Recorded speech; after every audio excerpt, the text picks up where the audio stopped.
پاکستان میں دہشت گردی کے خلاف جاری جنگ ایک عرصے سے مغربی میڈیا میں گفتگو کا موضوع بنی ہوئی ہے۔ ایسے میں دانیال معین الدین کی کتاب in other rooms other wonders کو یورپ اور امریکہ میں جو پذیرائی مل رہی ہے وہ یقیناً تازہ ہوا کے جھونکے کی مانند ہے۔ In other rooms other wonders انگریزی زبان میں تحریر کی گئی 8 کہانیوں کا مجموعہ ہے جو دانیال نے 2006 سے 2008 کے درمیان لکھی اور جو دی نیو یارکر جیسے چوٹی کے امریکی میگزین میں چھپ چکی ہیں۔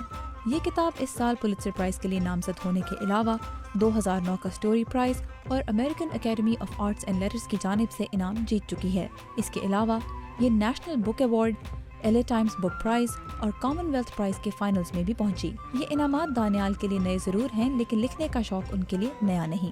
مجھے یاد ہے کہ جب میں تقریباً 6-7 سال کا تھا تو میں پومز یعنی کہ شعر و شاعری کرتا تھا۔ میں شرماتا تھا کہ اچھی نہیں ہے، مگر میں چھپ چھپ کے اپنی والدہ کے کمرے میں جا کے ان کی ٹائپ رائٹر پہ ان کو لکھ کے یعنی کہ پرنٹ کر کے تو پھر ایک تکیہ تھا ہمارے گول کمرے میں اور اس پہ میں رکھ دیتا تھا کہ میری پرنٹنگ ہو رہی تھی، کوئی بندہ جو جا کے دیکھ لے۔ اس کتاب میں لکھی کہانیاں پنجاب کے ایک زمیندار، اس کے ملازمین اور اس کے رشتہ داروں کے گرد گھومتی ہیں۔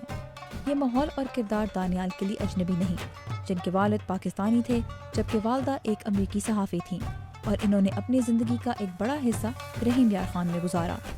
پاکستانی ثقافت کے شاید یہی وہ رنگ ہیں جن میں مغربی قارئین کے لیے کشش ہے۔ Husna needed a job.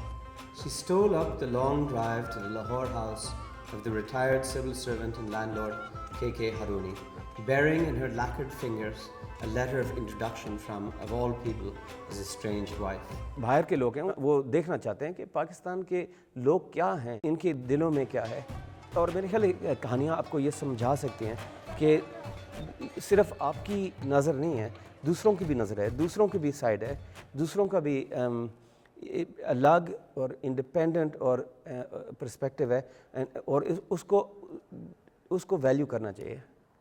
لیکن دانیال کہتے ہیں کہ وہ اپنی کہانیوں میں موجود نہیں اور ان کے کردار خود اپنی سمت کا تعین کرتے ہیں۔ میرا طریقہ یہ ہے کہ آہستہ آہستہ میں اپنے آپ کو کہانیوں سے نکال دیتا ہوں۔ آپ کے جو کریکٹر ہوتے ہیں وہ اپنے آپ انڈیپینڈنٹ ہو جاتے ہیں اور آخر پہ چل کے وہ کہانی بالکل اپنے آپ ہونی چاہیے، یعنی کہ سب سے آخر پہ سمجھ لیں کہ وہ میرے سے دور جا رہی ہے اور سب سے آخر میں اس کو کاٹ کے گئی۔ پبلشرز ویکلی ان کے اسی انداز کی تعریف میں لکھتا ہے کہ دانیال پروقار انداز سے لکھتے ہوئے پڑھنے والے کو ایک ایسی دنیا میں لے جاتے ہیں جو انسانیت سے بھرپور ہے اور حیران کن بھی۔ ایک زمیندار کی حیثیت سے بھی دانیال پاکستان میں دیہات کے طرز زندگی سے گہری واقفیت رکھتے ہیں، لیکن دلچسپ بات یہ ہے کہ اردو زبان اور اردو ادب سے ان کی واقفیت نہ ہونے کے برابر ہے۔ تاہم وہ کہتے ہیں کہ زبان کے تحفظ سے زیادہ اہم وہ بات ہے جو آپ کہنا چاہتے ہیں۔ زبان کو محفوظ رکھنا بہت ضروری ہے، مگر میں یہ کر نہیں سکتا، میری یہ کمی ہے۔ میری جو سی پڑھائی ہوئی ہے وہ سب انگریزی میں ہوئی ہے۔ آپ یہ نہیں سوچ سکتے کہ میں نے اس زبان کو محفوظ رکھنا ہے یا اس زبان کو محفوظ رکھنا ہے، آپ اس زبان میں لکھیں گے جس میں آپ لکھ سکتے ہیں۔ ایک مصنف کے طور پر دانیال روسی ادب سے خاص طور پر متاثر نظر آتے ہیں۔ دانیال خوش ہیں کہ ان کی کتاب کو ان کی توقع سے کہیں زیادہ پذیرائی مل رہی ہے، لیکن وہ کہتے ہیں کہ ان کی نظر انعامات پر نہیں اپنے قارئین پر رہتی ہے۔ وہ خوش ہوتے ہیں اور ان کو مزہ آتا ہے اور وہ ان کی انٹلیکچولی وہ سٹیمولیٹ ہوتے ہیں، بس یہ بہت ہے۔